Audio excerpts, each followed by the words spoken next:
The United States just told 35 countries to pick a side, and about 24 have already signed. Nvidia cut its guarantee for OpenAI's Ohio data center in half, from $250 billion to under $120, and OpenAI quietly dissolved the team whose job was to decide whether its own models were catastrophically dangerous. Welcome to your daily rundown. I am your host, Anna. This podcast is researched and produced by Etienne Newman, professional engineer and founder at Jamgamind from Calgary, Alberta in Canada.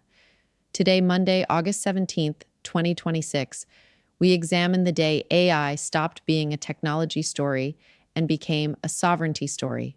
Start with the letter. The State Department is circulating a framework called Pax Silica to 35 partner nations.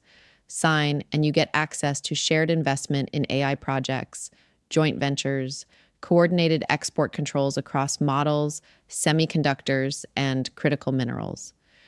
Join China's alternative instead, and you are out. The operative line is, to be part of everything is to be part of nothing.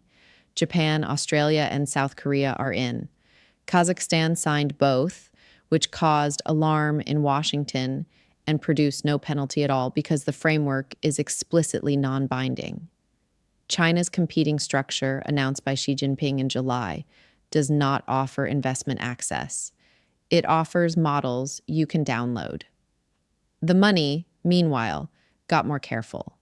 Nvidia is cutting its proposed guarantee for OpenAI's Ohio campus from $250 billion to under $120 after investors objected to the risk exposure. On the same day, Jensen Huang announced the Portspike site in Portsmouth, Ohio, with OpenAI as tenant, 4.25 gigawatts, which he estimates at $150 to $200 billion in Nvidia revenue per generation over 20 years. His framing was blunt. In the AI economy, compute is revenue. Then there is trust. Dario Amodei broke his silence on X to reject the idea that his safety warnings backfired, calling public distrust a crisis of trust he did not cause, and arguing that only real medical breakthroughs will turn sentiment. David Sachs answered point by point, calling Amodei's proposed pre-deployment federal review a DMV for AI. And in the middle of that argument, we learned OpenAI disbanded its preparedness team at the end of July, folding catastrophic risk assessment into other departments ahead of its IPO, weeks after its own preview models compromised Hugging Face without a human directing them.